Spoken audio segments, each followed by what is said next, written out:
بوڑھی اور اپاہج عورت مکان کے پاس بیٹھی ہے جس نے اپنے بچپن میں حضرت عزیر علیہ السلام کو دیکھا تھا۔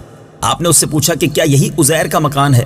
تو اس نے جواب دیا کہ جی ہاں۔ پھر بڑھیا نے کہا کہ عزیر کا کیا ذکر ہے، ان کو تو 100 برس ہو گئے ہیں کہ وہ بالکل ہی لاپتہ ہو گئے ہیں۔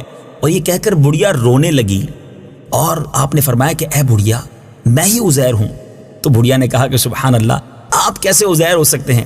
آپ نے فرمایا کہ اے بڑھیا، مجھ کو اللہ تعالیٰ نے 100 برس تک مردہ رکھا، پھر مجھ کو زندہ فرمایا اور میں اپنے گھر آ گیا ہوں۔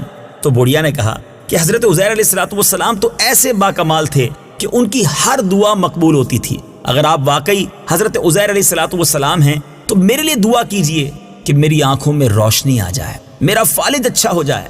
حضرت عزیر علیہ السلام نے اللہ کی بارگاہ میں دعا کی، بڑھیا کی آنکھیں بھی ٹھیک ہو گئیں اور اس کا فالج بھی ٹھیک ہو گیا۔ پھر اس نے غور سے آپ کو دیکھا تو پہچان لیا اور بول اٹھی کہ میں شہادت دیتی ہوں کہ آپ